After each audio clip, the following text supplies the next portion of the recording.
The Legend of Sleepy Hollow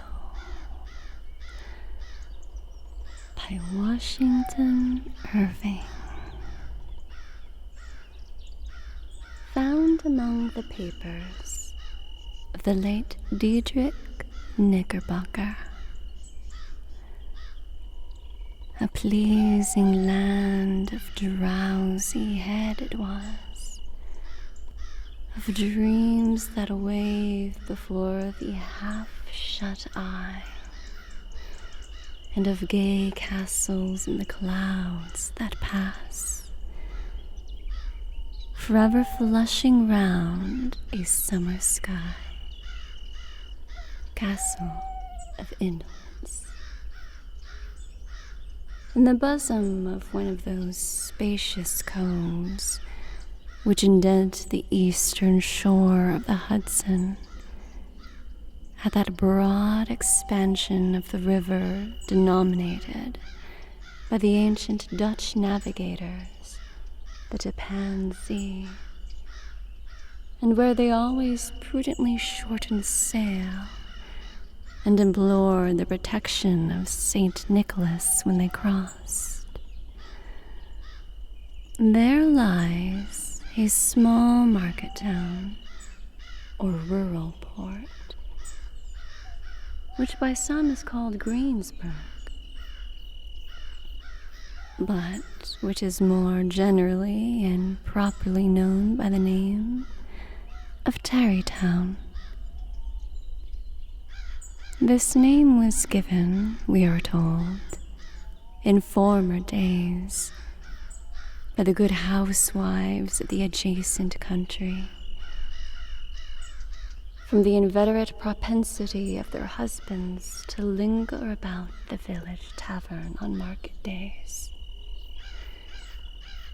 Be that as it may, I do not vouch for the fact, but merely advert to it for the sake of being precise and authentic.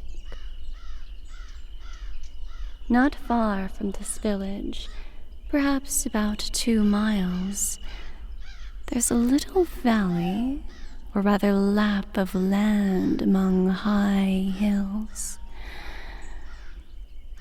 which is one of the quietest places in the whole world. A small brook glides through it with just murmur enough to lull one to repose, and the occasional whistle of a quail or tapping of a woodpecker is almost the only sound that ever breaks in upon the uniform tranquility. I recollect that when a stripling, my first exploit in squirrel shooting was in a grove of tall walnut trees that shades one side of the valley. I had wandered into it at noontime, when all nature is peculiarly quiet, and was startled by the roar of my own gun as it broke the Sabbath stillness around, and was prolonged and reverberated by the angry echoes. If ever I should wish for a retreat whither, I might steal from the world and its distractions, and dream quietly away the remnant of a troubled life. I know of none more promising than this little valley. From the listless repose of the place, and the peculiar character of its inhabitants, who are descendants from the original Dutch settlers, this sequestered glen has long been known by the name of Sleepy Hollow, and its rustic lads are called the Sleepy Hollow Boys throughout all the neighboring country. A drowsy, dreamy influence seems to hang over the land and to pervade the very atmosphere. Some say that the place was bewitched by a high German doctor during the early days of the settlement. Others, that an old Indian chief, the prophet or wizard of his tribe, held his powwows there before the country was discovered by Master Hendrik Hudson.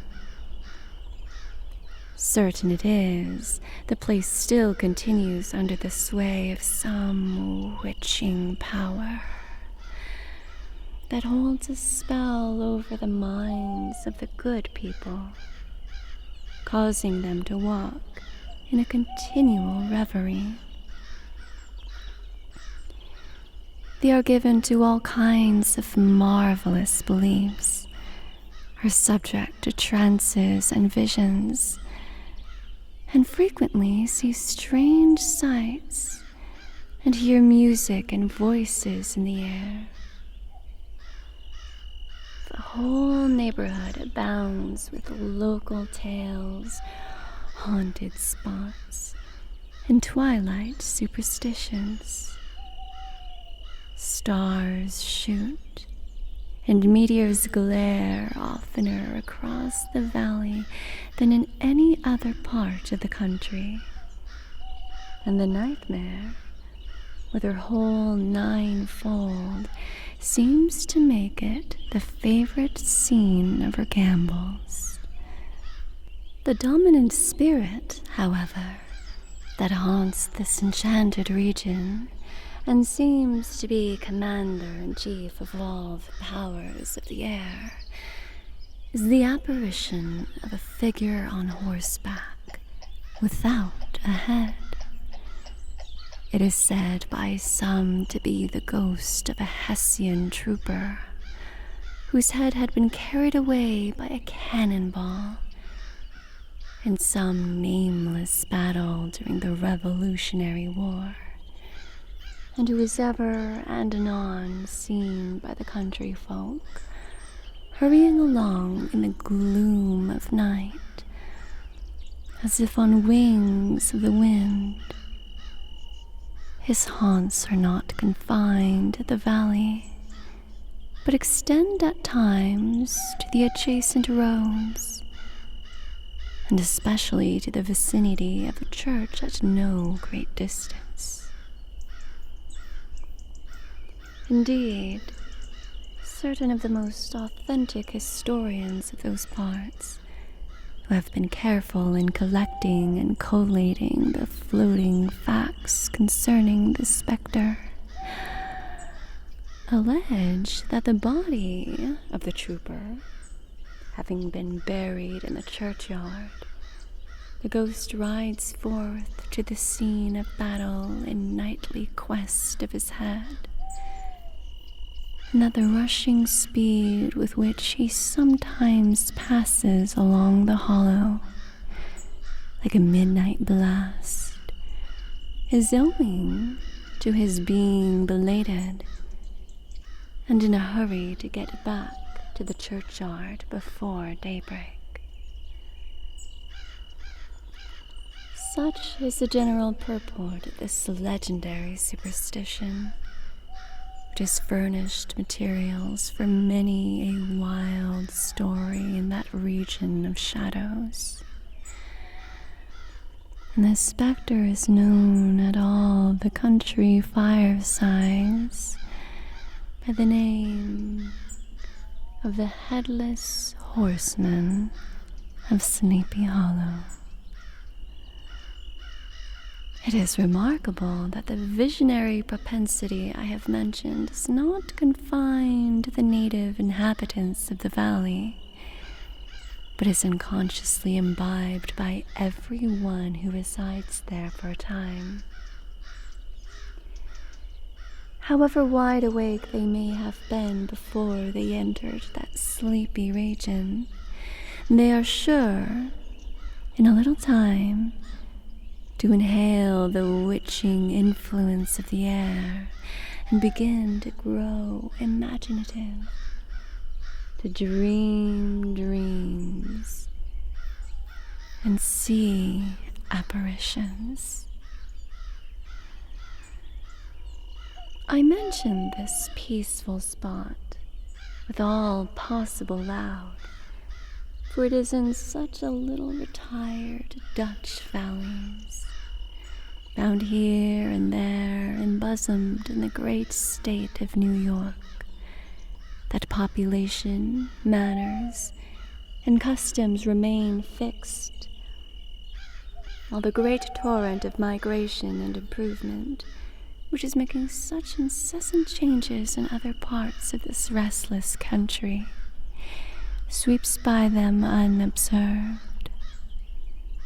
They are like those little nooks of still water which border a rapid stream, where we may see the straw and bubble riding quietly at anchor, or slowly revolving in their mimic harbor, undisturbed by the rush of the passing current.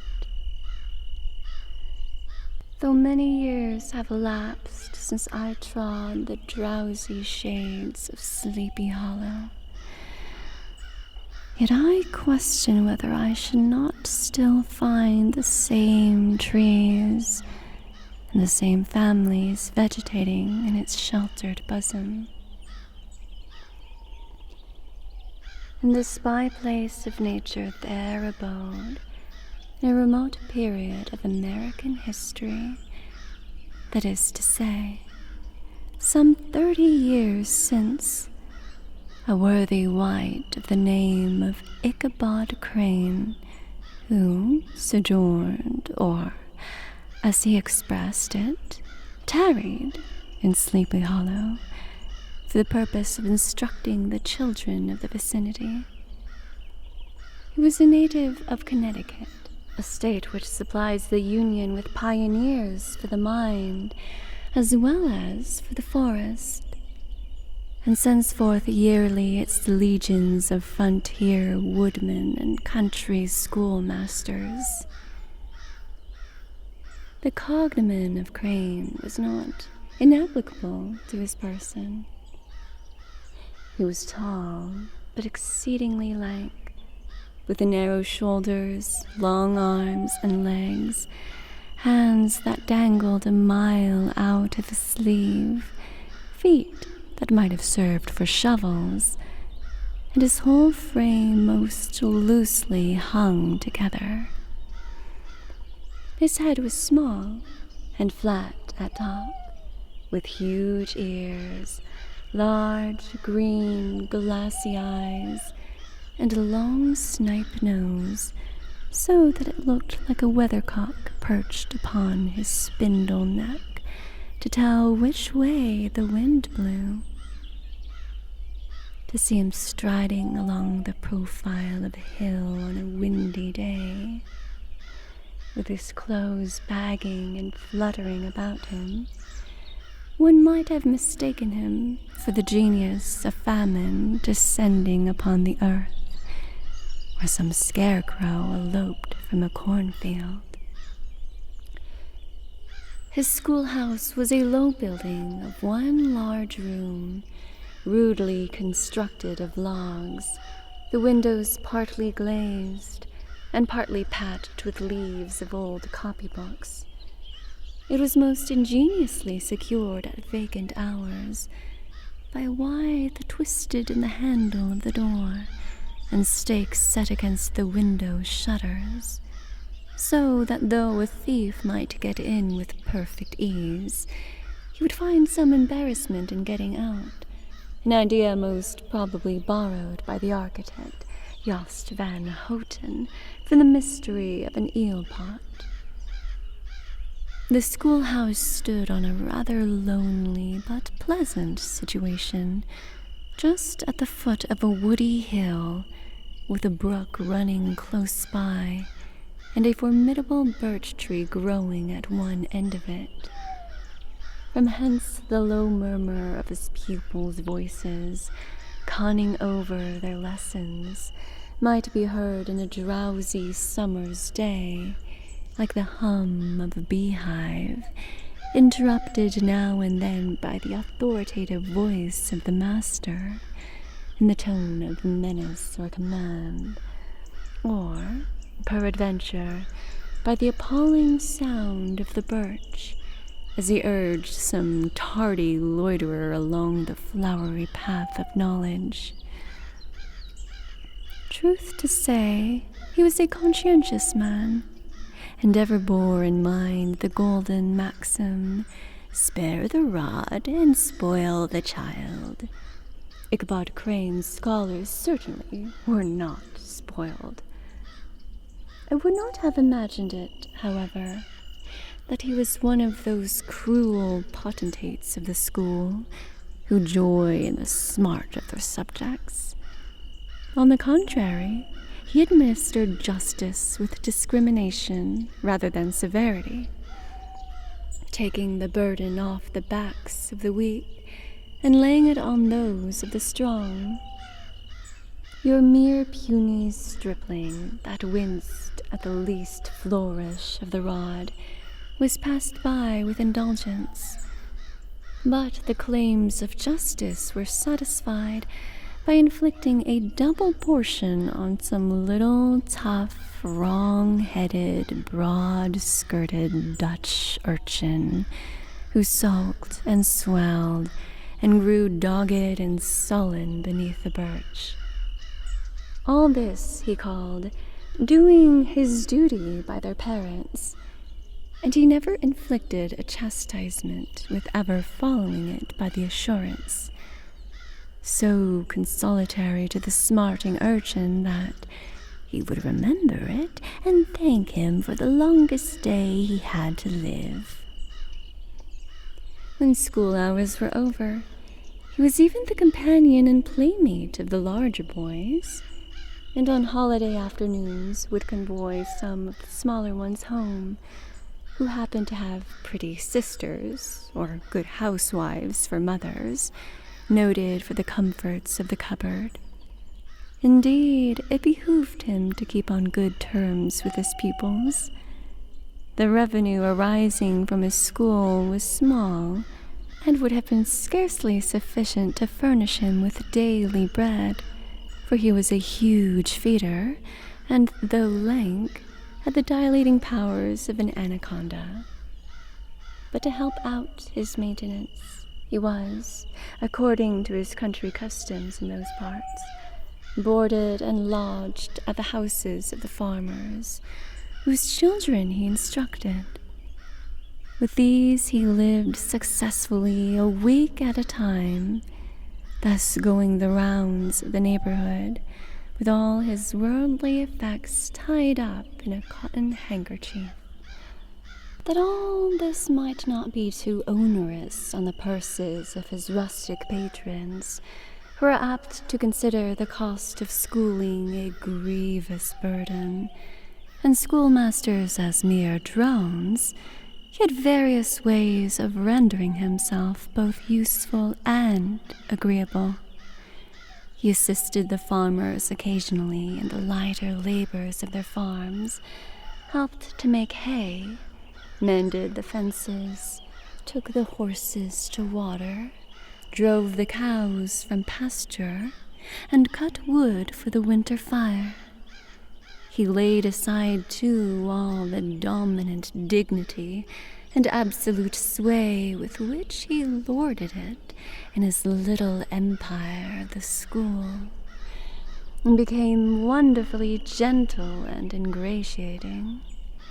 He found favor in the eyes of the mothers by petting the children, particularly the youngest, and like the lion bold, which whilom so magnanimously the lamb did hold, he would sit with a child on one knee and rock a cradle with his foot for whole hours together.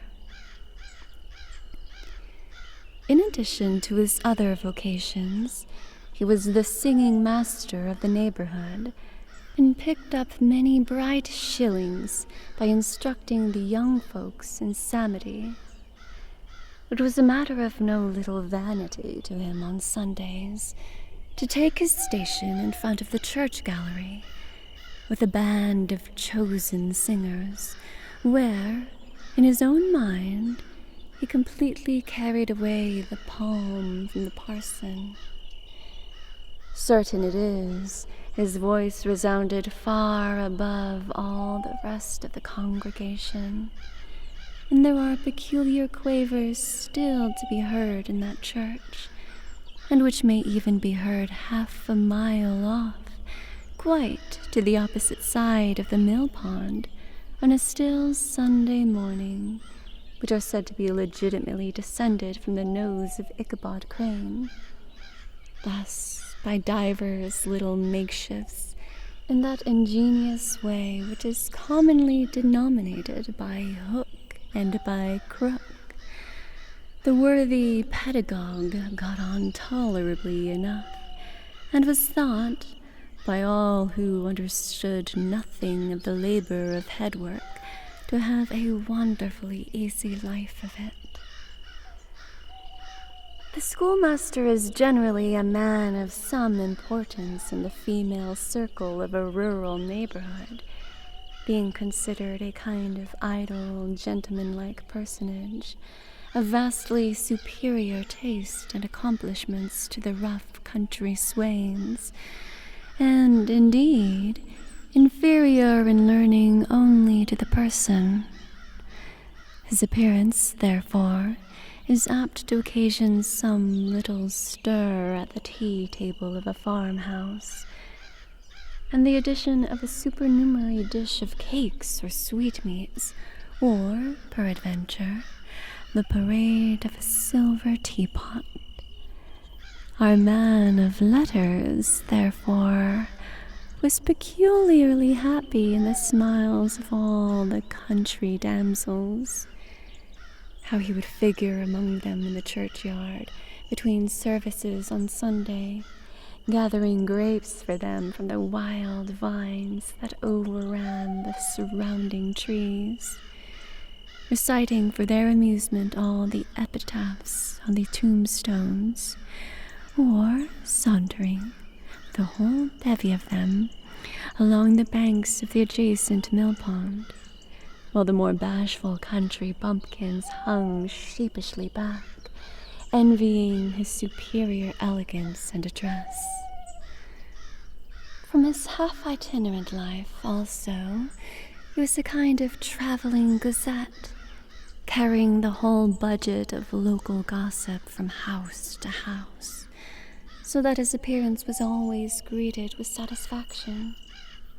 He was, moreover, esteemed by the women as a man of great erudition, for he had read several books quite through, and was a perfect master of Cotton Mather's History of New England Witchcraft, in which, by the way, he most firmly and potently believed.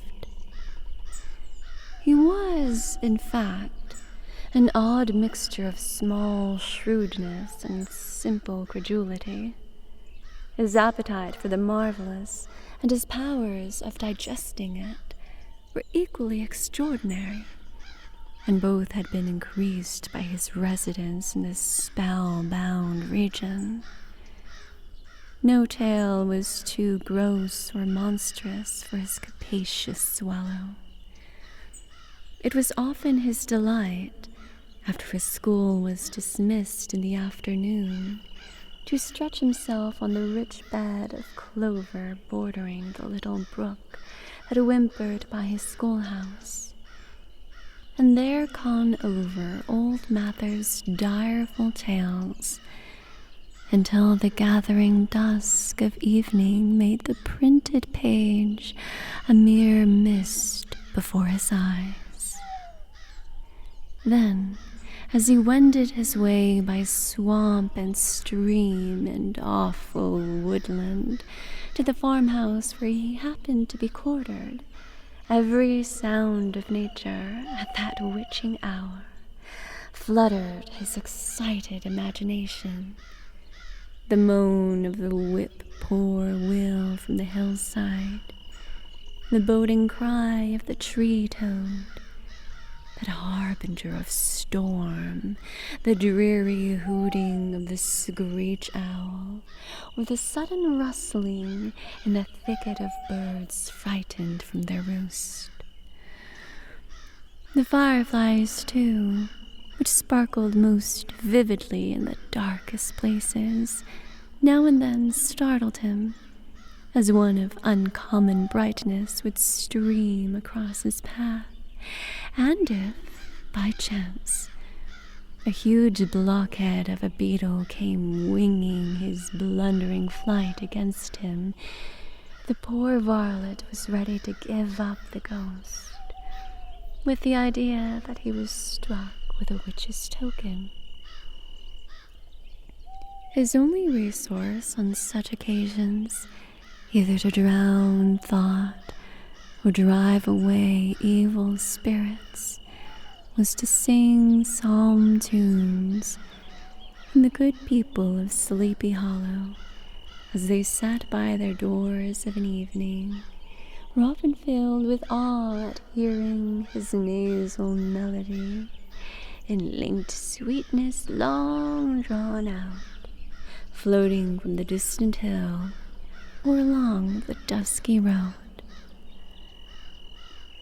Another of his sources of fearful pleasure was to pass long winter evenings with the old Dutch wives, as they sat spinning by the fire, with a row of apples roasting and spluttering along the hearth, and listened to their marvelous tales of ghosts and goblins, and haunted fields, and haunted brooks, and haunted bridges, and haunted houses, and particularly of the headless horseman, or galloping Hessian of the Hollow, as they sometimes called him.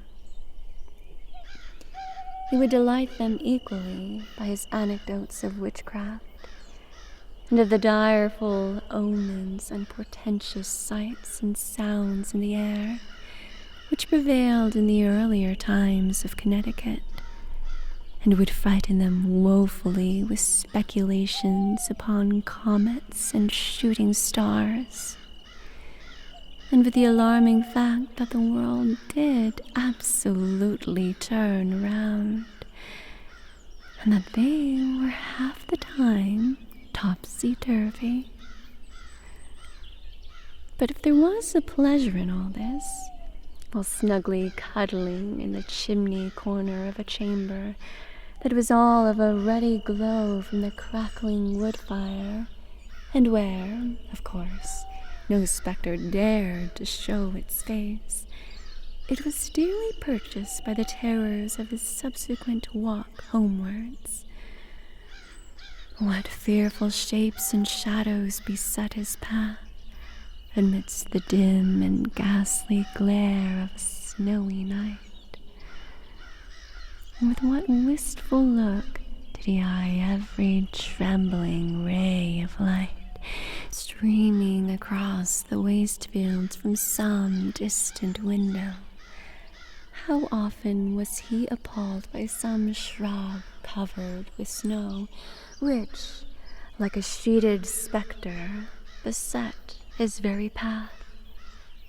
How often did he shrink with curdling awe at the sound of his own steps on the frosty crust beneath his feet, and dread to look over his shoulder, lest he should behold some uncouth being tramping close behind him.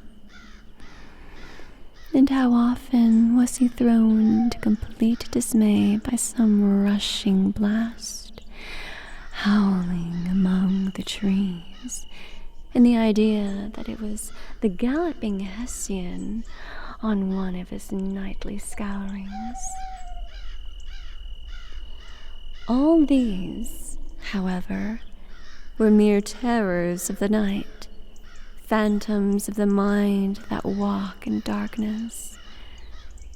And though he had seen many spectres in his time, and been more than once beset by Satan in divers shapes, in his lonely perambulations.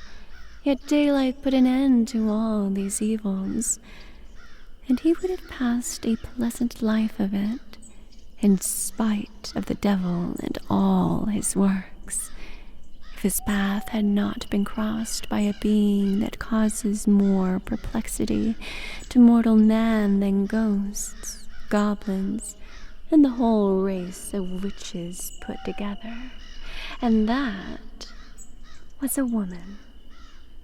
Among the musical disciples who assembled one evening in each week to receive his instructions in psalmody was Katrina Van Tassel, the daughter and only child of a substantial Dutch farmer.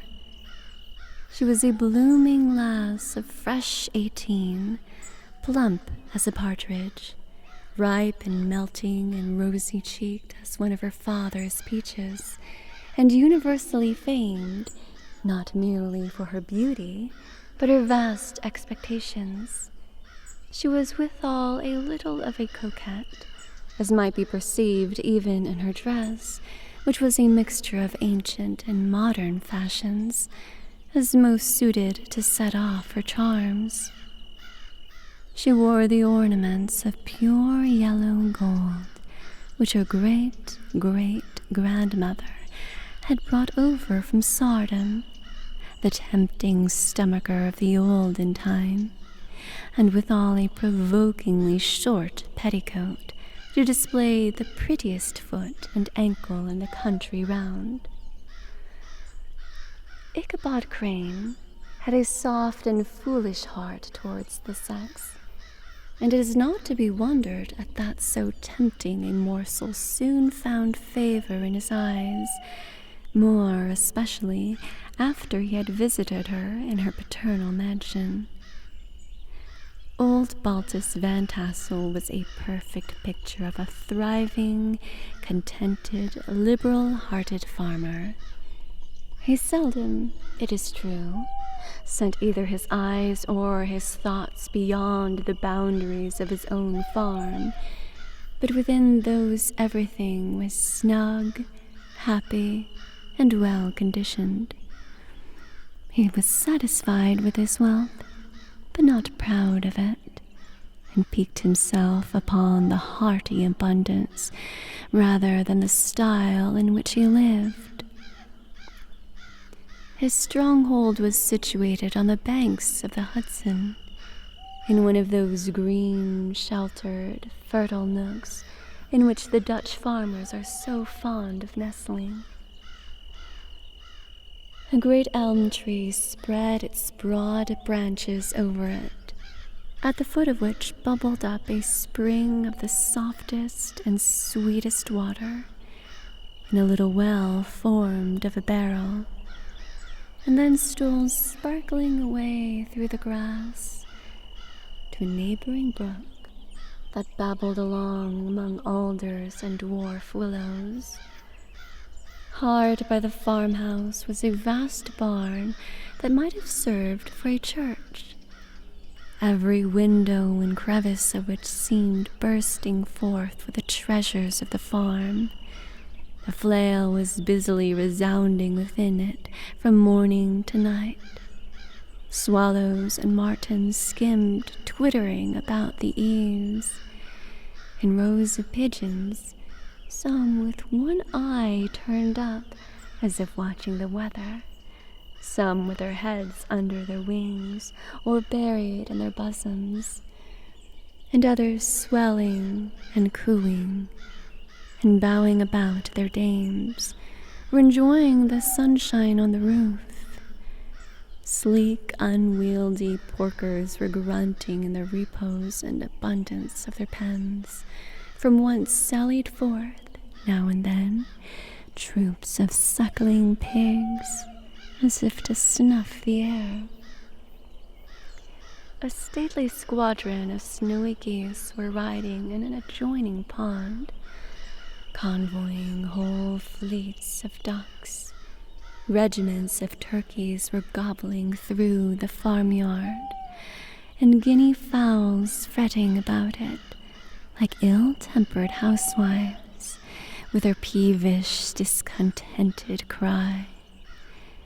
Before the barn door strutted the gallant cock, that pattern of a husband, a warrior, and a fine gentleman, clapping his burnished wings and crowing in the pride and gladness of his heart, sometimes tearing up the earth with his feet, and then generously calling his ever-hungry family of wives and children to enjoy the rich morsel which he had discovered.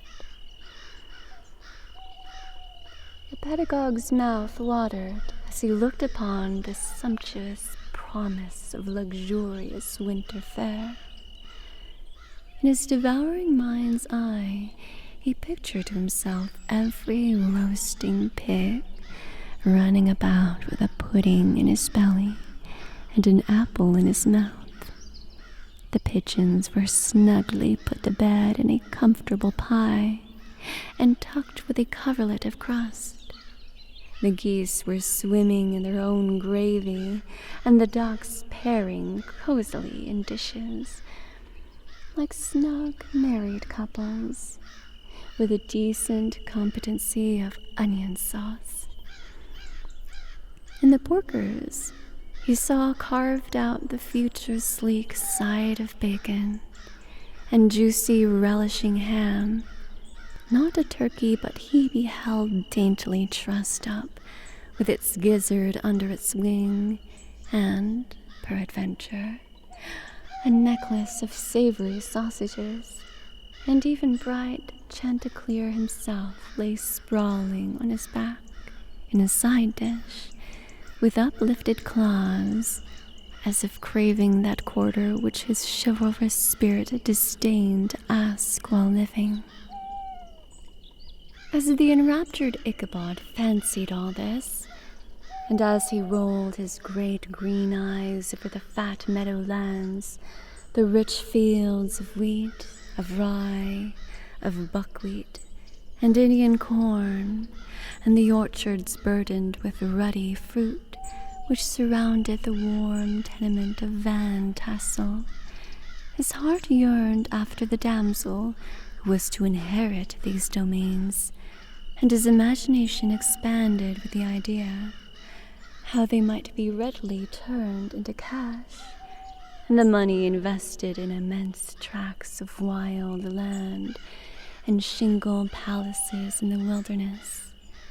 Nay, his busy fancy already realized his hopes, and presented to him the blooming Katrina, with a whole family of children, mounted on the top of a wagon loaded with household trumpery, with pots and kettles dangling beneath, and he beheld himself bestriding a pacing mare, with a colt at her heels, setting out for Kentucky, Tennessee, or the Lord knows where. When he entered the house, the conquest of his heart was complete.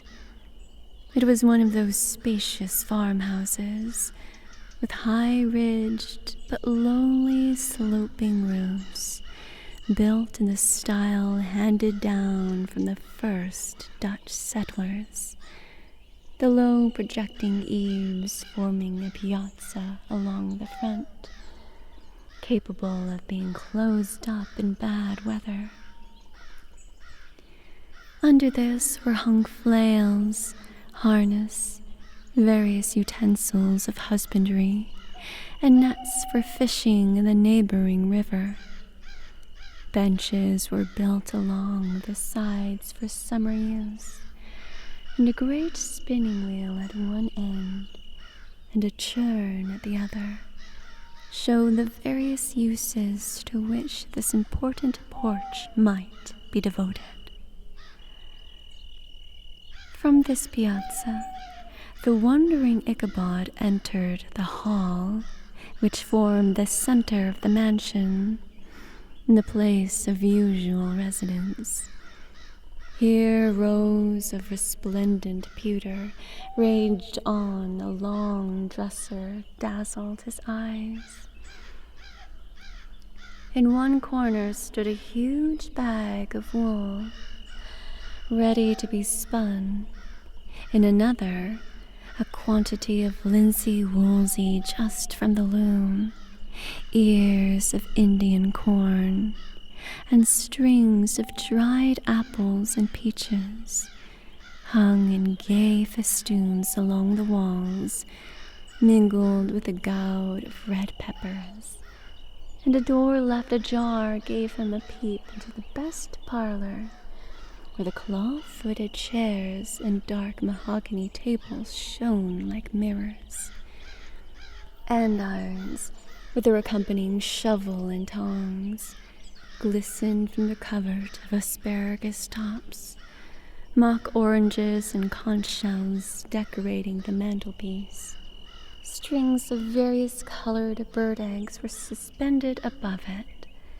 A great ostrich egg was hung from the center of the room, and a corner cupboard, knowingly left open, displayed immense treasures of old silver and well-mended china. From the moment Ichabod laid his eyes upon these regions of delight, the peace of his mind was at an end, and his only study was how to gain the affections of the peerless daughter of Van Tassel.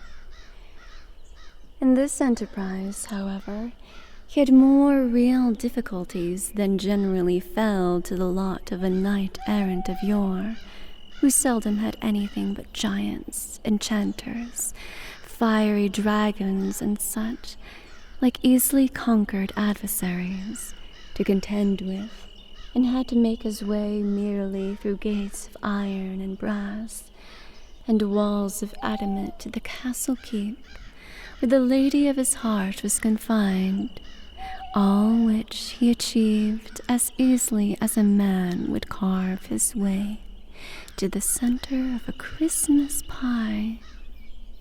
And then the lady gave him her hand as a matter of course. Ichabod, on the contrary, had to win his way to the heart of a country coquette, beset with a labyrinth of whims and caprices, which were forever presenting new difficulties and impediments, and he had to encounter a host of fearful adversaries of real flesh and blood, the numerous rustic admirers who beset every portal to her heart, keeping a watchful and angry eye upon each other, but ready to fly out in the common cause against any new competitor. Among these, the most formidable was a burly, roaring, roistering blade of the name of Abraham, or, according to the Dutch abbreviation, Brom van Brunt, the hero of the country round, which rang with his feats of strength and hardihood. He was broad-shouldered and double-jointed, with short, curly black hair, and a bluff but not unpleasant countenance, having a mingled air of fun and arrogance. From his Herculean frame and great powers of limb, he had received the nickname of Brom Bones, by which he was universally known. He was famed for great knowledge and skill in horsemanship, being as dexterous on horseback as a Tartar.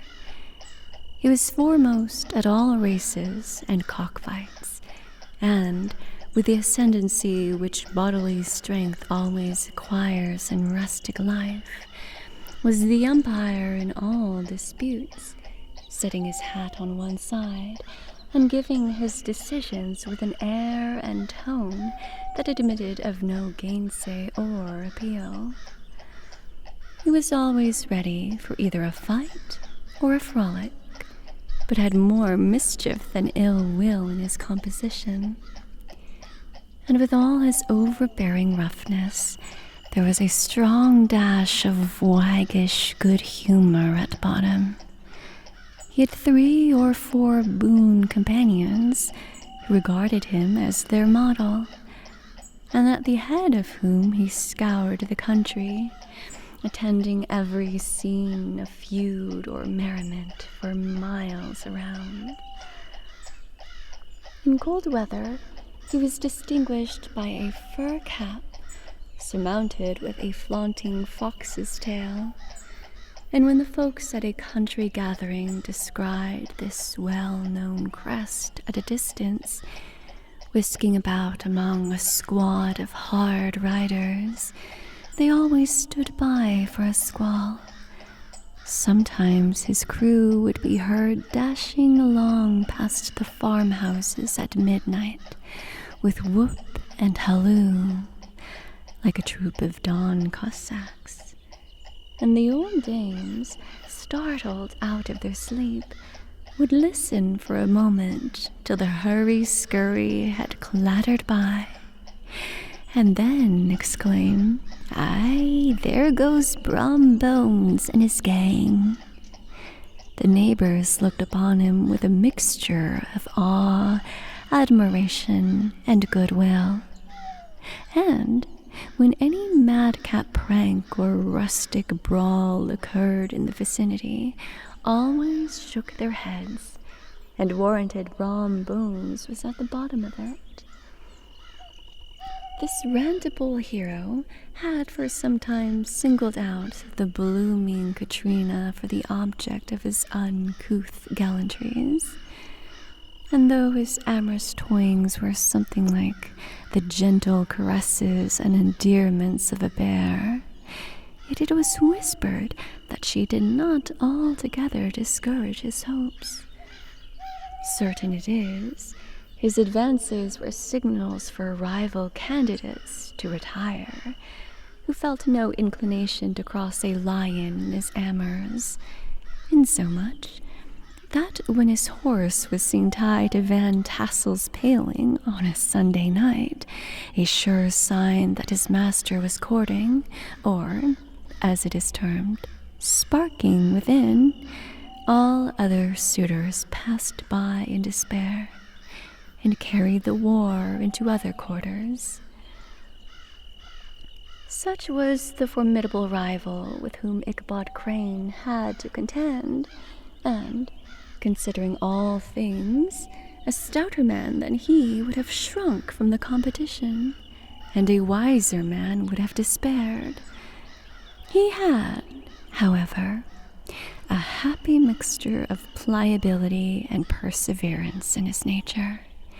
He was in form and spirit like a supplejack, yielding but tough. Though he bent, he never broke, and though he bowed beneath the slightest pressure, yet, the moment it was away, jerk, he was as erect and carried his head as high as ever. To have taken the field openly against his rival would have been madness, for he was not a man to be thwarted in his amours, any more than that stormy lover Achilles.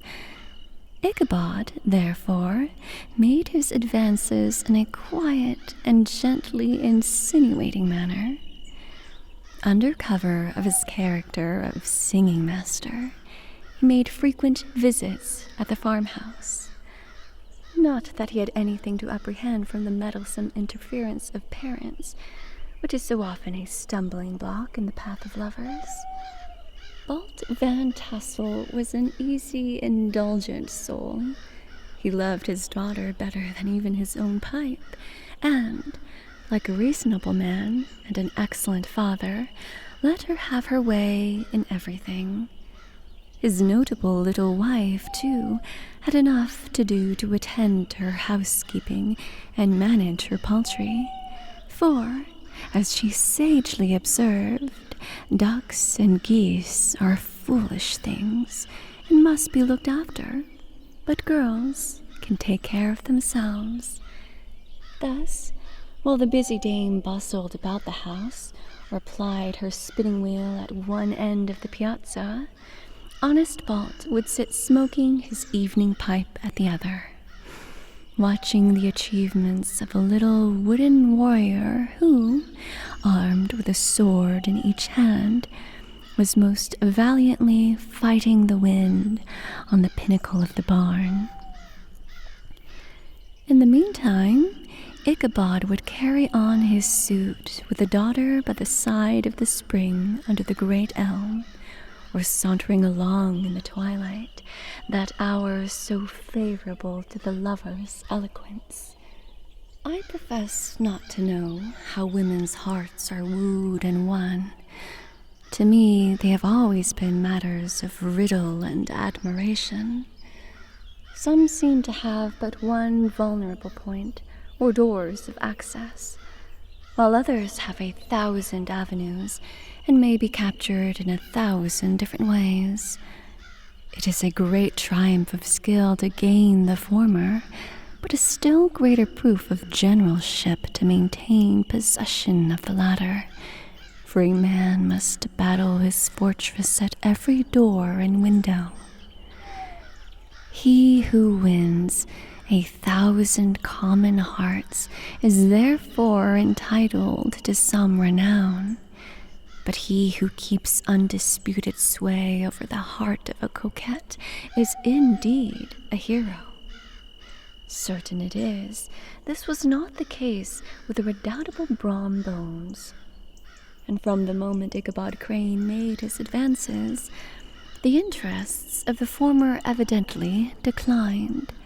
His horse was no longer seen tied to the palings on Sunday nights, and a deadly feud gradually arose between him and the preceptor of Sleepy Hollow.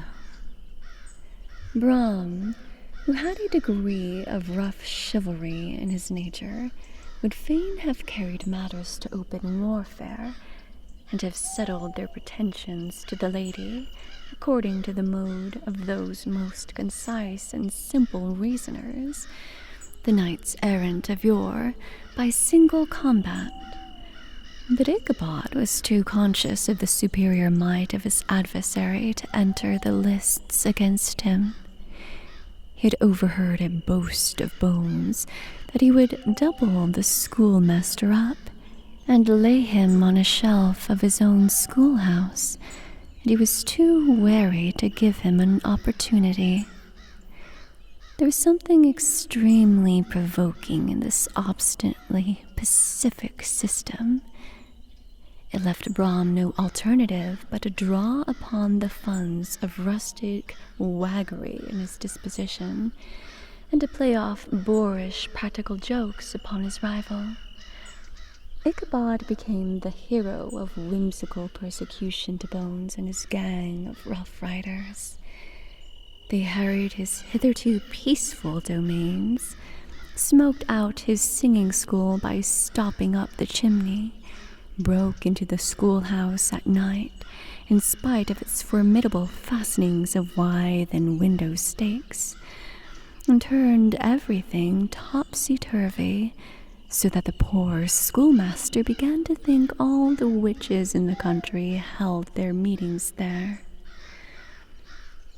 But what was still more annoying, Brom took all opportunities of turning him into ridicule in the presence of his mistress, and had a scoundrel dog whom he taught to whine in the most ludicrous manner, and introduced as a rival of Ichabod's to instruct her in samity.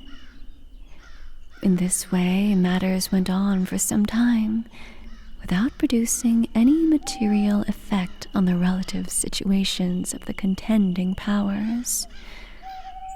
On a fine autumnal afternoon, Ichabod, in a pensive mood, sat enthroned on the lofty stool from whence he usually watched all the concerns of his little literary realm.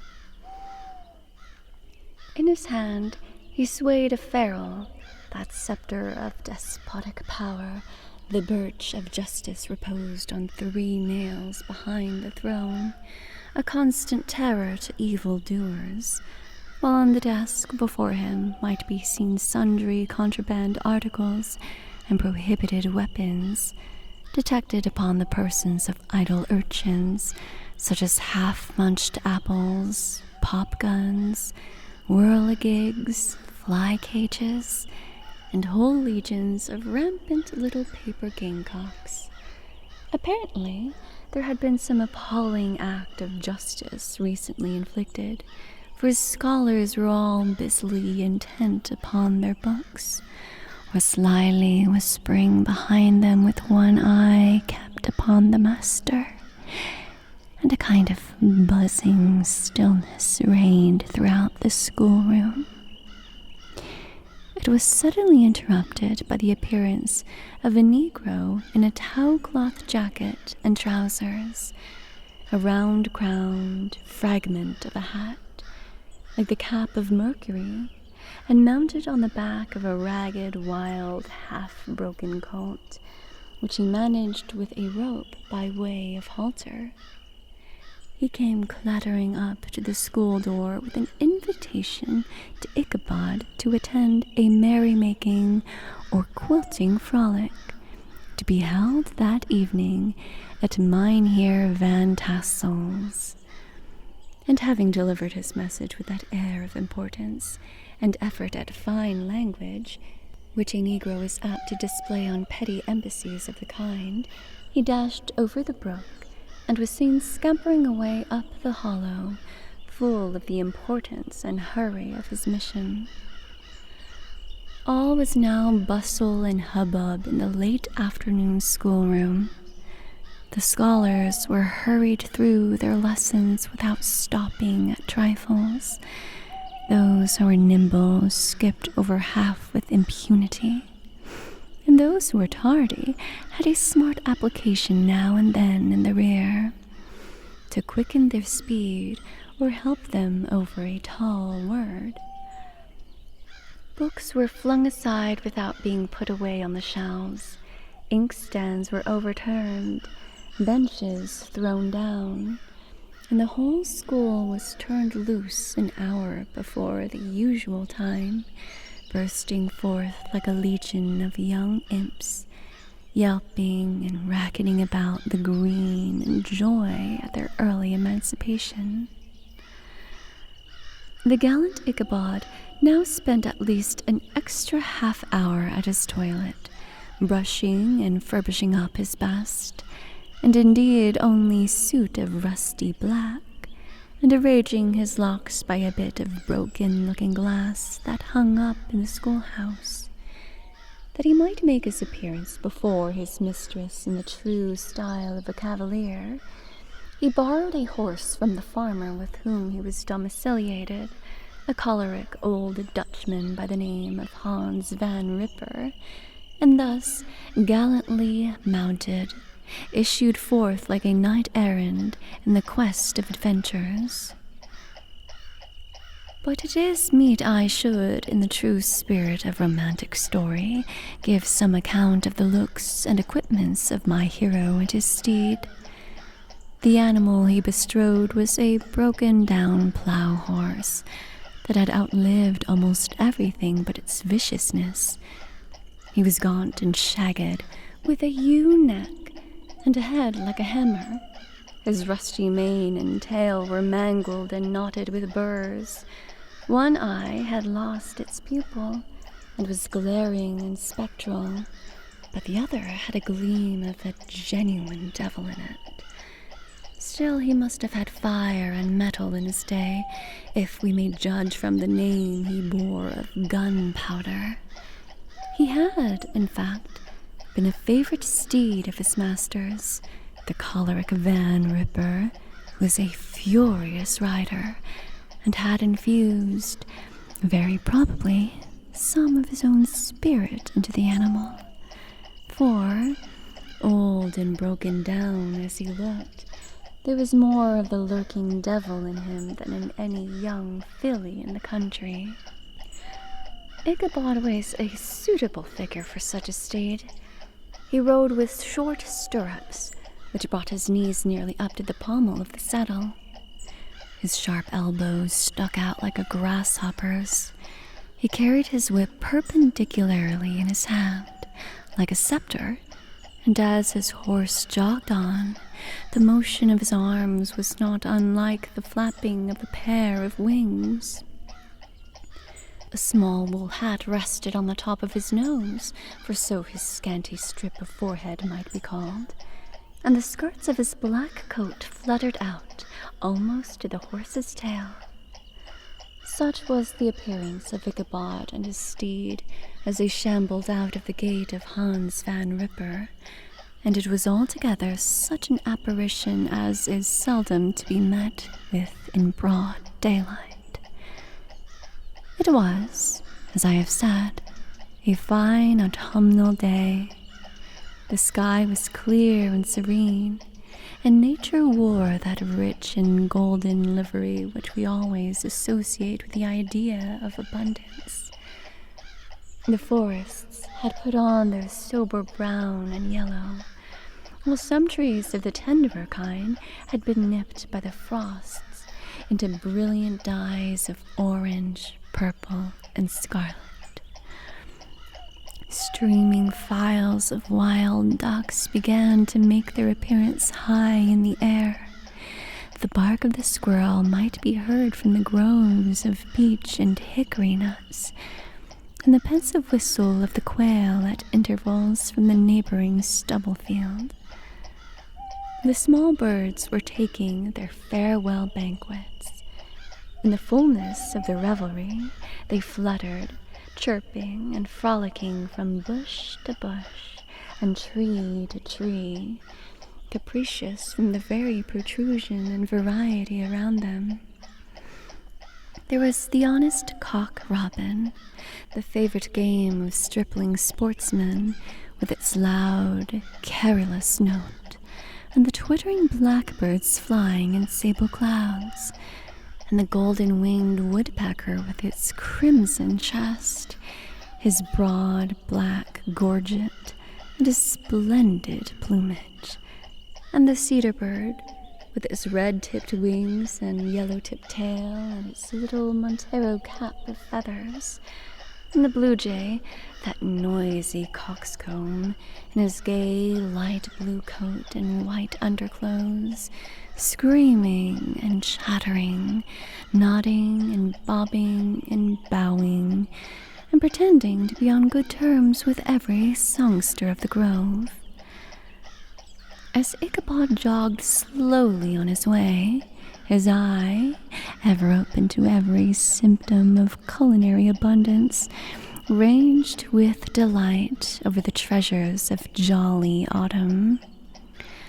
On all sides he beheld vast store of apples, some hanging in oppressive opulence on the trees, some gathered into baskets and barrels for the market, others heaped up in rich piles for the cider press. Farther on he beheld great fields of Indian corn, with its golden ears peeping from their leafy coverts, and holding out the promise of cakes and hasty pudding, the yellow pumpkins lying beneath them, turning up their fair round bellies to the sun, and giving ample prospects of the most luxurious of pies. And anon he passed the fragrant buckwheat fields, breathing the odor of the beehive, and as he beheld them, soft anticipations stole over his mind of dainty slapjacks, well buttered and garnished with honey or treacle by the delicate little dimpled hand of Katrina Van Tassel. Thus, feeding his mind with many sweet thoughts and sugared suppositions, he journeyed along the sides of a range of hills which look out upon some of the goodliest scenes of the mighty Hudson. The sun gradually wheeled his broad disk down in the west. The wide bosom of the Tappan Zee lay motionless and glassy, excepting that here and there, a gentle undulation waved and prolonged the blue shadow of the distant mountain. A few amber clouds floated in the sky, without a breath of air to move them.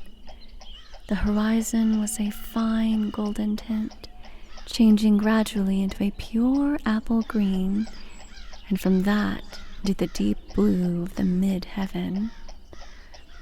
A slanting ray lingered on the woody crests of the precipices that overhung some parts of the river, giving greater depth to the dark gray and purple of their rocky sides. A sloop was loitering in the distance, dropping slowly down with the tide, her sail hanging uselessly against the mast, and as the reflection of the sky gleamed along the still water, it seemed as if the vessel was suspended in the air. It was toward evening that Ichabod arrived at the castle of the Heer Van Tassel, which he found thronged with the pride and flower of the adjacent country.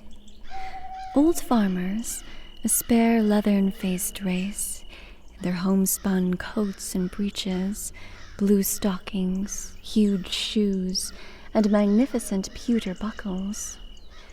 Their brisk, withered little dames, in close-crimped caps, long-waisted short gowns, homespun petticoats, with scissors and pin-cushions, and gay calico pockets hanging on the outside. Buxom lasses, almost as antiquated as their mothers, excepting where a straw hat and a fine ribbon, or perhaps a white frock, gave symptoms of city innovation. The sons, in short square-skirted coats, with rows of stupendous brass buttons, and their hair generally queued in the fashion of the times, especially if they could procure an eel skin for the purpose, it being esteemed throughout the country as a potent nourisher and strengthener of the hair. Brom Bones, however, was the hero of the scene, having come to the gathering on his favorite steed, Daredevil, a creature like himself, full of mettle and mischief, and which no one but himself could manage. He was, in fact, noted for preferring vicious animals, given to all kinds of tricks which kept the rider in constant risk of his neck, for he held a tractable, well-broken horse as unworthy of a lad of spirit.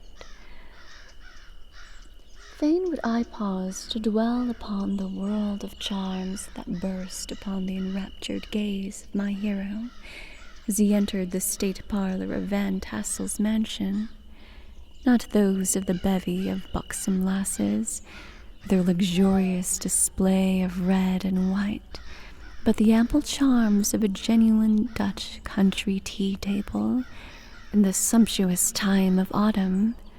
Such heaped up platters of cakes of various and almost indescribable kinds, known only to experienced Dutch housewives. There was the doughty donut, and the crisp and crumbling grueler, sweet cakes and short cakes, ginger cakes and honey cakes, and the whole family of cakes. And then there were apple pies and peach pies and pumpkin pies, besides slices of ham and smoked beef, and moreover delectable dishes of preserved plums and peaches and pears and quinces, not to mention broiled shad and roasted chickens, together with bowls of milk and cream, all mingled higgledy-piggledy, pretty much as I have enumerated them, with the motherly teapot sending up its clouds of vapor from the midst. Heaven bless the mark. How much breath and time to discuss this banquet as it deserves, and am too eager to get on with my story. Happily, Ichabod Crane was not in so great a hurry as his historian, but did ample justice to every dainty. He was a kind and thankful creature, whose heart dilated in proportion as his skin was filled with good cheer, and whose spirits rose with eating, as some men's do with drink.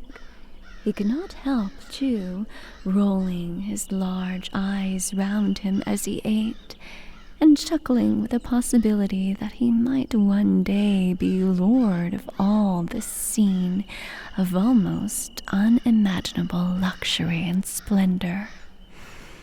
Then, he thought, how soon he'd turn his back upon the old schoolhouse, snap his fingers in the face of Hans Van Ripper and every other patron, and kick any itinerant pedagogue out of doors that should dare to call him comrade. Old Baltus Van Tassel moved about among his guests, with a face dilated with content and good humor, round and jolly as the harvest moon. His hospitable attentions were brief but expressive, being confined to a shake of the hand, a slap on the shoulder, a loud laugh, and a pressing invitation to fall to and help themselves. And now the sound of the music from the common room or hall summoned to the dance. The musician was an old, gray-headed Negro who had been the itinerant orchestra of the neighborhood for more than half a century. His instrument was as old and battered as himself.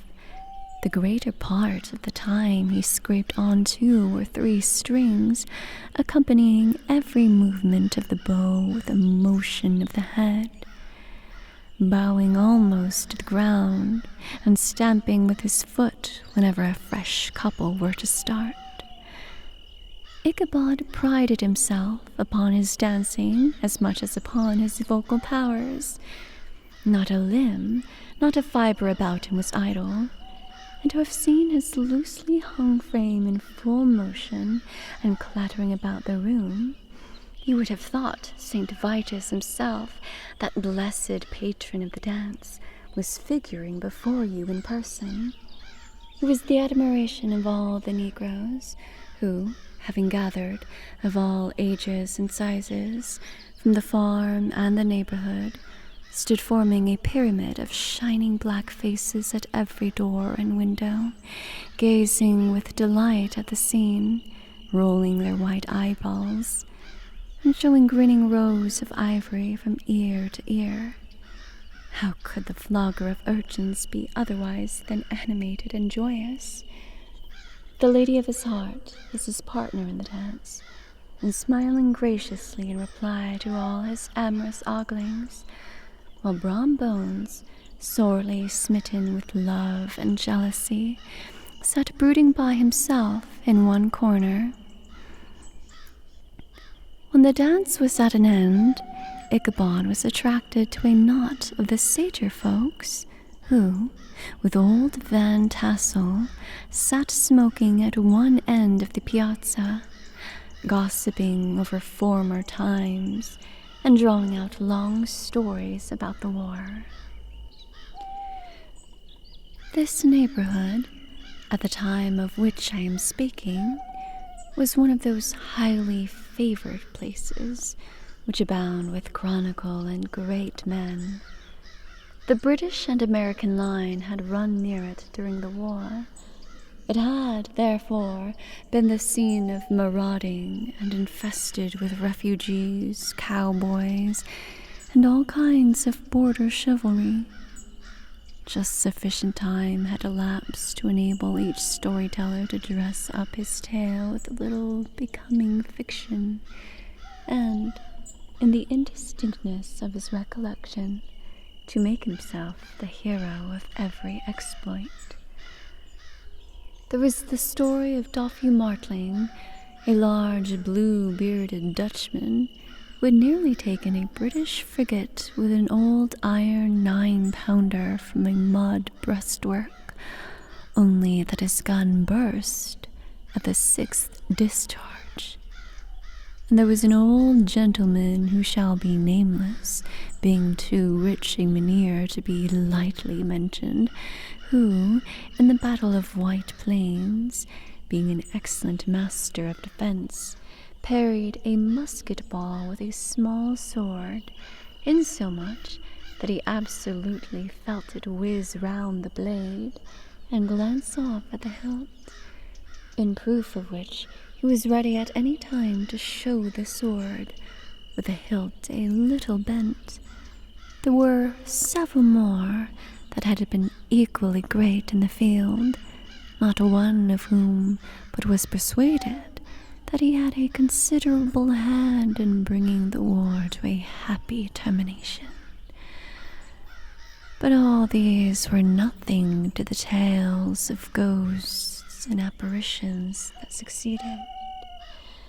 The neighborhood is rich in legendary treasures of the kind. Local tales and superstitions thrive best in these sheltered, long-settled retreats, but are trampled underfoot by the shifting throng that forms the population of most of our country places. Besides, there is no encouragement for ghosts in most of our villages, for they have scarcely had time to finish their first nap and turn themselves in their graves before their surviving friends have traveled away from the neighborhood, so that when they turn out at night to walk their rounds, they have no acquaintance left to call upon. This is perhaps the reason why we so seldom hear of ghosts, except in our long-established Dutch communities. The immediate cause, however, of the prevalence of supernatural stories in these parts was doubtless owing to the vicinity of Sleepy Hollow.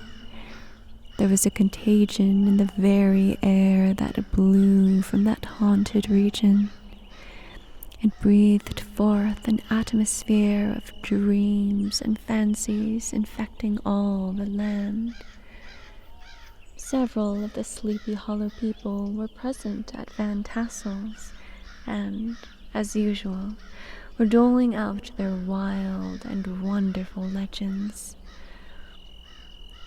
Many dismal tales were told about funeral trains, and mourning cries and wailings heard and seen about the great tree where the unfortunate Major Andre was taken, and which stood in the neighborhood. Some mention was also made of the woman in white that haunted the dark glen at Raven Rock, and was often heard to shriek on winter nights before a storm, having perished there in the snow. The chief part of the stories, however, turned upon the favorite specter of Sleepy Hollow, the headless horseman, who had been heard several times of late, patrolling the country, and, it was said, tethered his horse nightly among the graves in the churchyard. The sequestered situation of this church always seems to have made it a favorite haunt of troubled spirits. It stands on a knoll, surrounded by locust trees and lofty elms, from among which its descent, whitewashed walls shine modestly forth, like Christian purity beaming through the shades of retirement. A gentle slope descends from it to a silver sheet of water, bordered by high trees, between which peeps may be caught at the blue hills of the Hudson. To look upon its grass-grown yard, where the sunbeams seem to sleep so quietly, one would think that there at least the dead might rest in peace. On one side of the church extends a wide, woody dell, along which raves a large brook among broken rocks and trunks of fallen trees. Over a deep black part of the stream, not far from the church, was formerly thrown a wooden bridge. The road that led to it and the bridge itself were thickly shaded by overhanging trees, which cast a gloom about it, even in the daytime, but occasioned a fearful darkness at night. Such was one of the favorite haunts of the headless horseman, and the place where he was most frequently encountered. The tale was told of old Brower, a most heretical disbeliever in ghosts, how he met the horseman returning from his foray into Sleepy Hollow, and was obliged to get up behind him, how they galloped over bush and brake, over hill and swamp, until they reached the bridge, when the horseman suddenly turned into a skeleton, threw old Brower into the brook, and sprang away over the treetops with a clap of thunder. This story was immediately matched by a thrice marvelous adventure of Brom Bones, who made light of the galloping Hessian as an errant jockey. He affirmed that on returning one night from the neighboring village of Sing Sing, he had been overtaken by this midnight trooper, that he had offered to race with him for a bowl of punch, and should have won too, for Daredevil beat the goblin horse all hollow. But just as they came to the church bridge, the Hessian bolted and vanished in a flash of fire. All these tales, told in that drowsy undertone with which men talk in the dark, the countenances of the listeners only now and then receiving a casual gleam from the glare of a pipe, sank deep in the mind of Ichabod. He repaid them in kind with large extracts from his invaluable author, Cotton Mather, and added many marvelous events that had taken place in his native state of Connecticut, and fearful sights which he had seen in his nightly walks about Sleepy Hollow.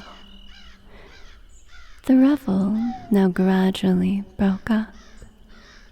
The old farmers gathered together their families in their wagons, and were heard for some time rattling along the hollow roads and over the distant hills. Some of the damsels mounted on pillions behind their favorite swains, and their light-hearted laughter, mingling with the clatter of hooves, echoed along the silent woodlands, sounding fainter and fainter until they gradually died away, and the late scene of noise and frolic was all silent and deserted. Ichabod only lingered behind, according to the custom of country lovers, to have a tete-a-tete with the heiress, fully convinced that he was now on the high road to success.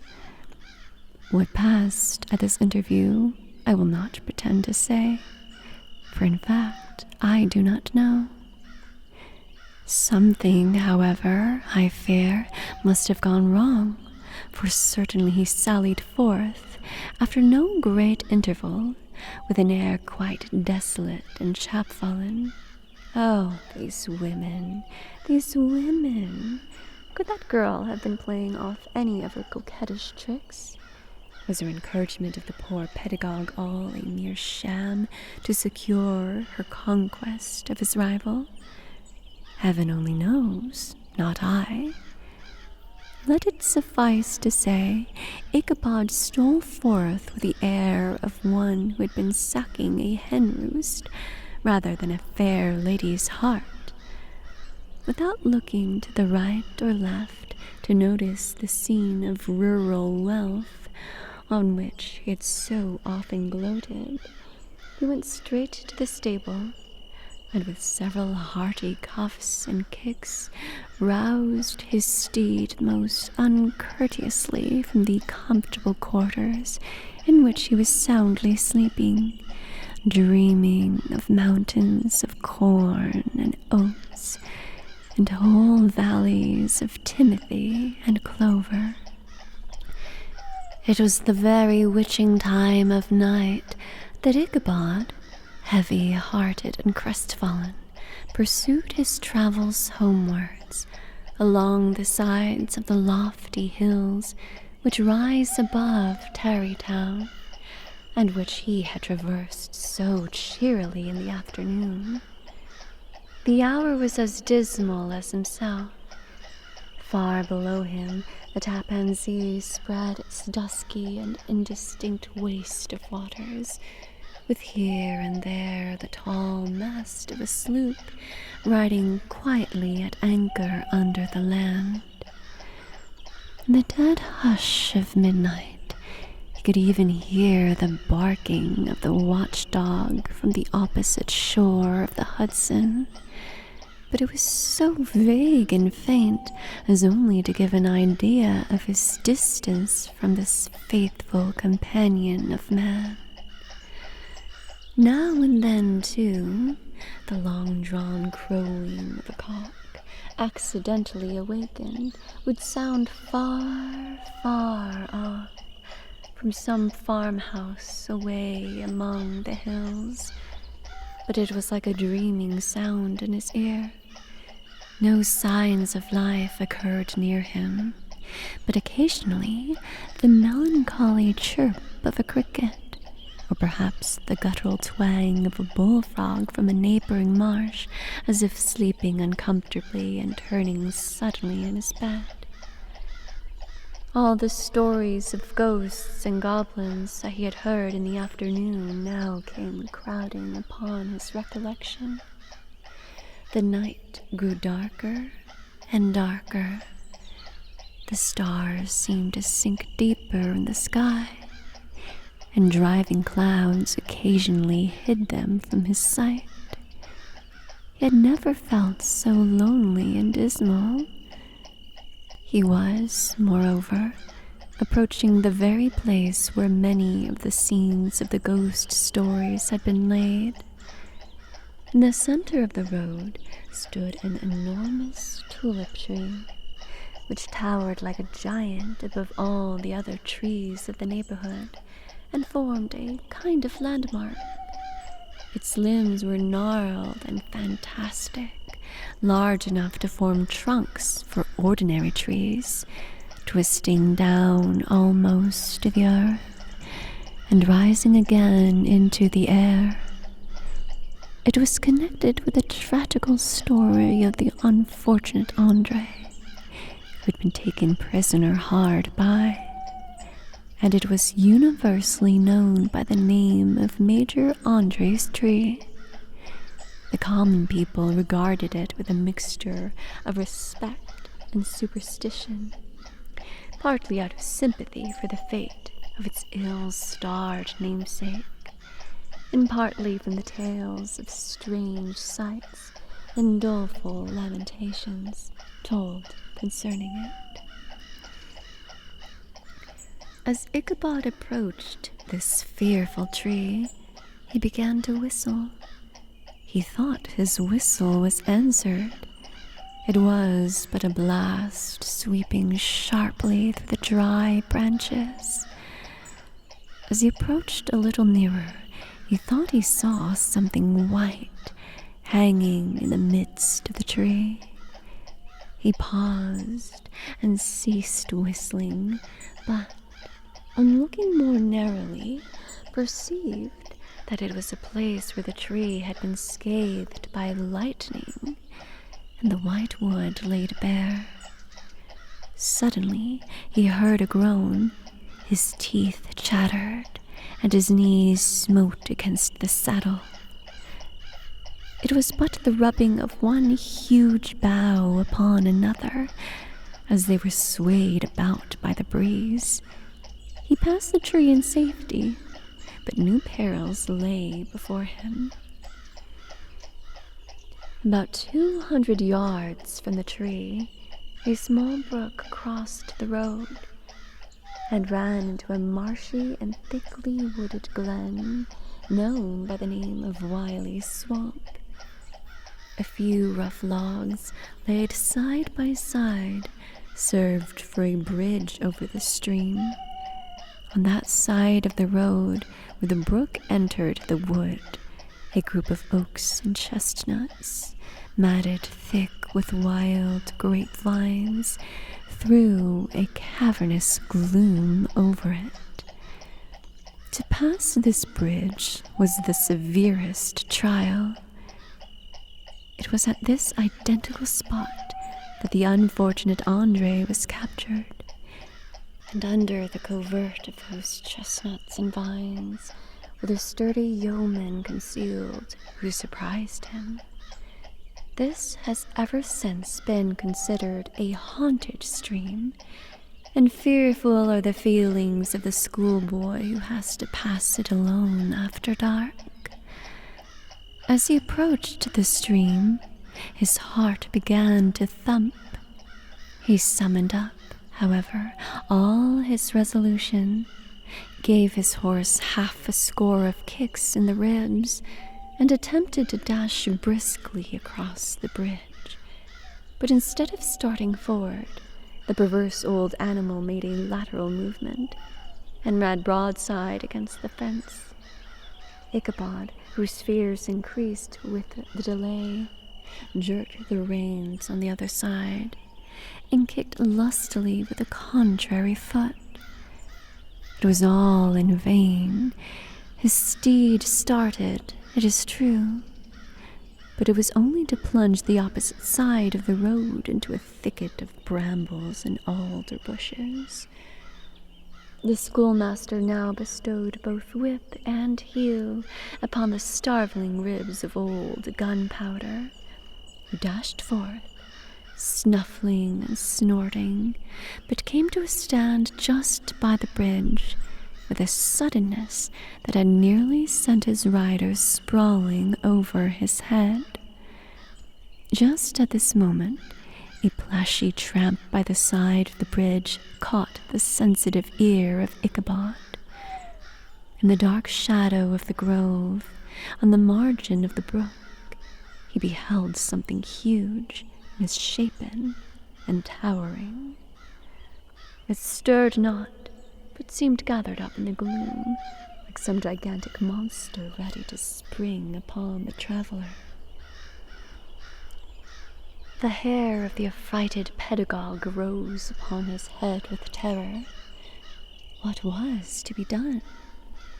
To turn and fly was now too late, and besides, what chance was there of escaping ghost or goblin, if such it was, which could ride upon the wings of the wind? Summoning up, therefore, a show of courage, he demanded in stammering accents, "Who are you?" He received no reply. He repeated his demand in a still more agitated voice. Still, there was no answer.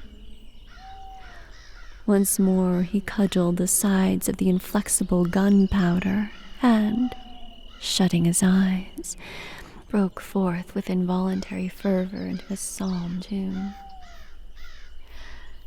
Just then, the shadowy object of alarm put itself in motion, and with a scramble and a bound stood at once in the middle of the road.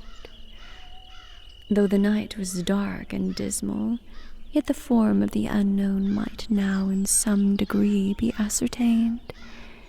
He appeared to be a horseman of large dimensions, and mounted on a black horse of powerful frame.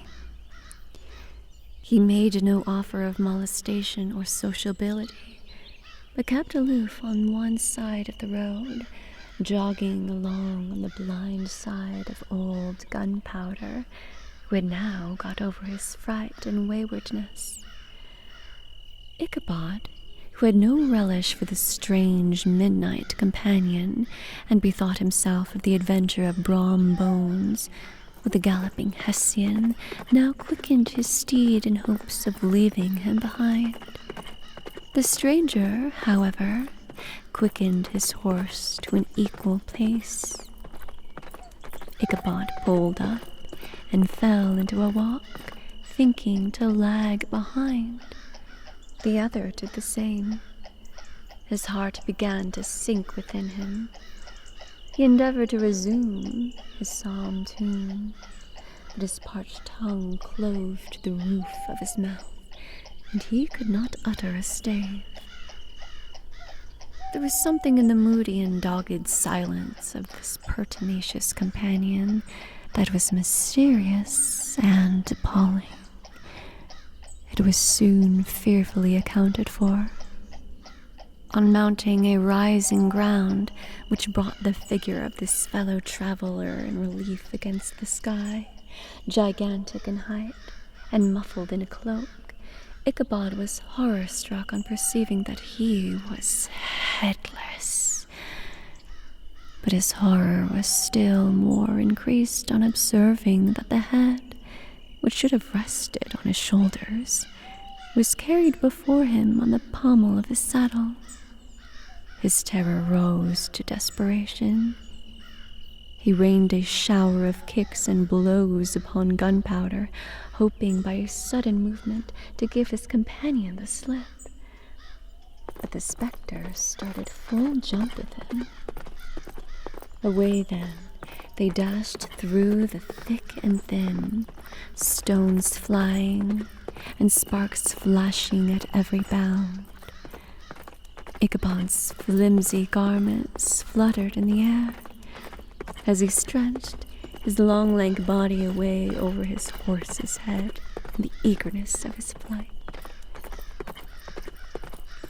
They had now reached the road which turns off to Sleepy Hollow, but Gunpowder, who seemed possessed with a demon, instead of keeping up it, made an opposite turn and plunged headlong downhill to the left. This road leads through a sandy hollow shaded by trees for about a quarter of a mile, where it crosses the bridge famous in Goblin story, and just beyond swells the green knoll on which stands the whitewashed church. As yet the panic of the steed had been given his unskillful rider an apparent advantage in the chase. But just as he had got halfway through the hollow, the girths of the saddle gave way, and he felt it slipping from under him. He seized it by the pommel and endeavored to hold it firm, but in vain, and had just time to save himself by clasping old Gunpowder round the neck, when the saddle fell to the earth, and he heard it trampled underfoot by his pursuer. For a moment, the terror of Hans Van Ripper's wrath passed across his mind, for it was his Sunday saddle, but this was no time for petty fears. And the goblin was hard on his haunches, and, unskillful rider that he was, he had much ado to maintain his seat, sometimes slipping on one side, sometimes on another, and sometimes jolted on the high ridge of his horse's backbone with a violence that he verily feared would cleave him asunder. An opening in the trees now cheered him with the hopes that the church bridge was at hand. The wavering reflection of a silver star in the bosom of the brook told him that he was not mistaken. he saw the walls of the church dimly glaring under the trees beyond. He recollected the place where Brom Bones's ghostly competitor had disappeared. If I can but reach that bridge, thought Ichabod, I am safe. Just then, he heard the black steed panting and blowing close behind him. He even fancied that he felt his hot breath. Another convulsive kick in the ribs, and old Gunpowder sprang upon the bridge. He thundered over the resounding planks. He gained the opposite side.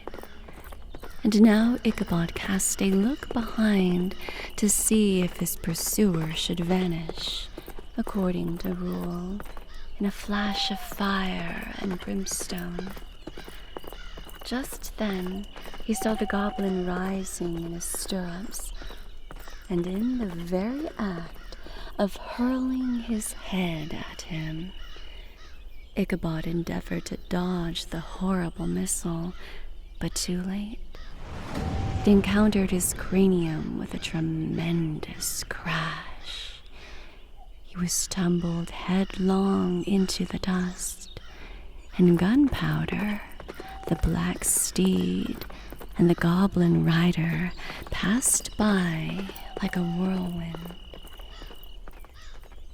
The next morning, the old horse was found without his saddle, and with the bridle under his feet, soberly cropping the grass at his master's gate. Ichabod did not make his appearance at breakfast. Dinner hour came, but no Ichabod. The boys assembled at the schoolhouse and strolled idly about the banks of the brook, but no schoolmaster. Hans Van Ripper now began to feel some uneasiness about the fate of poor Ichabod and his saddle. An inquiry was set on foot, and after diligent investigation, they came upon his traces. In one part of the road leading to the church was found the saddle trampled in the dirt.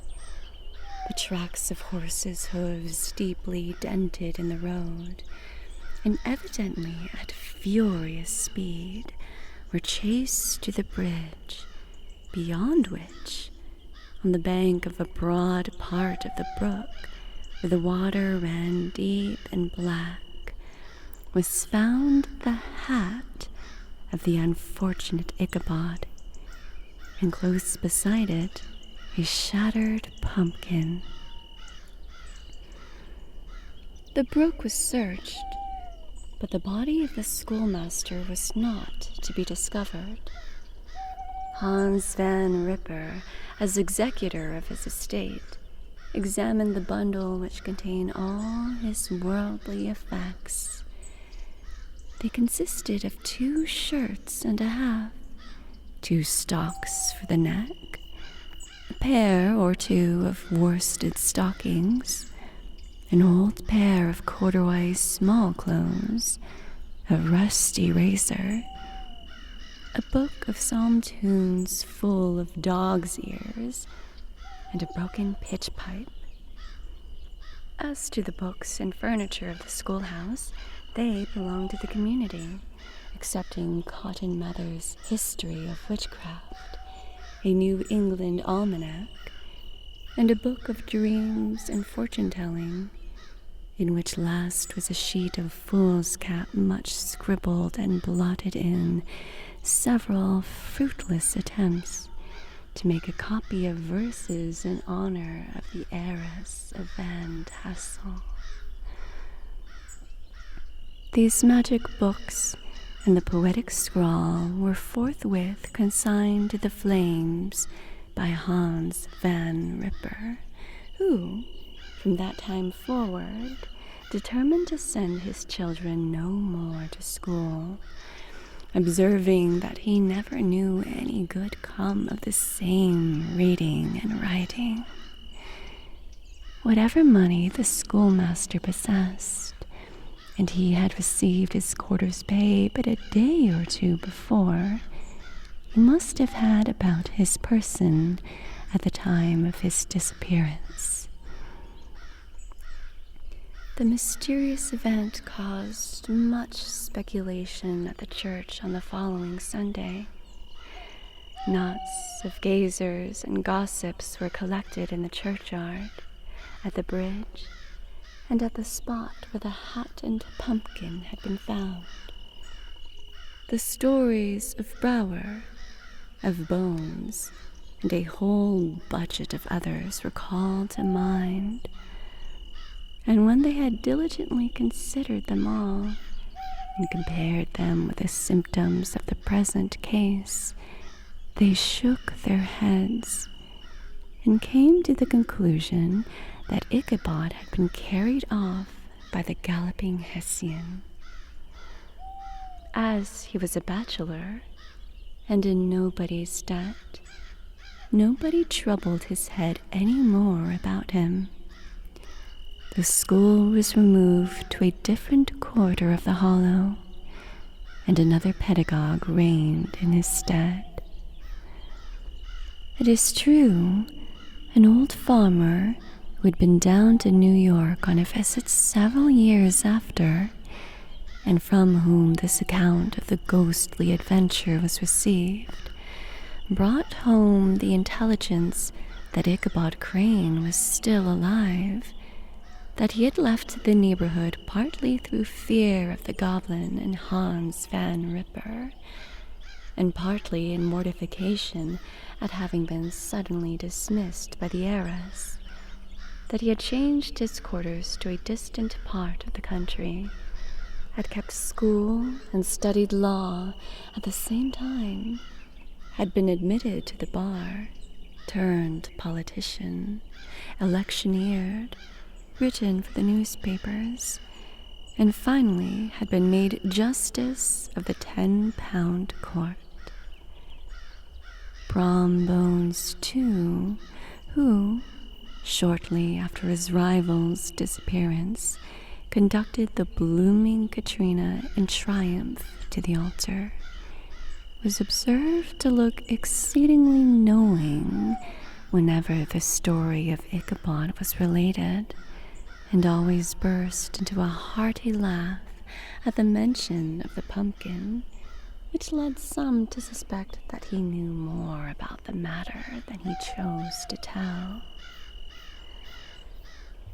The old country wives, however, were the best judges of these matters, maintained to this day that Ichabod was spirited away by supernatural means, and it is a favorite story often told about the neighborhood round the winter evening fire. The bridge became more than ever an object of superstitious awe, and that may be the reason why the road has been altered of late years, so as to approach the church by the border of the mill pond. The schoolhouse being deserted soon fell to decay, and was reported to be haunted by the ghost of the unfortunate pedagogue and the ploughboy, loitering homeward of a still summer evening, has often fancied his voice at a distance, chanting a melancholy psalm tune among the tranquil solitudes of Sleepy Hollow.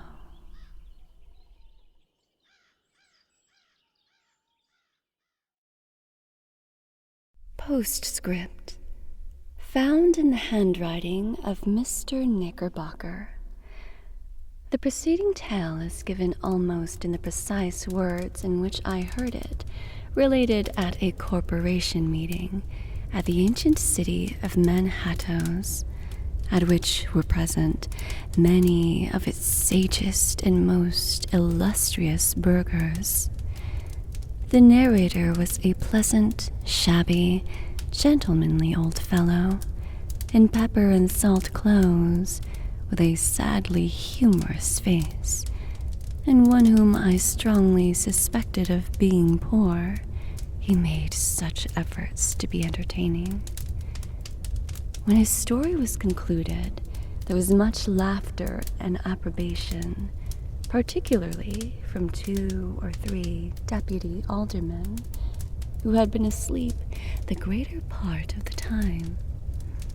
There was, however, one tall, dry-looking old gentleman with beetling eyebrows who maintained a grave and rather severe face throughout, now and then folding his arms, inclining his head, and looking down upon the floor, as if turning doubt over in his mind. He was one of your wary men, who never laugh but upon good grounds, when they have reason and law on their side. When the mirth of the rest of the company had subsided, and silence was restored, he leaned one arm on the elbow of his chair, and sticking the other akimbo, demanded, with a slight but exceedingly sage motion of the head and contraction of the brow, what was the moral of the story, and what it went to prove.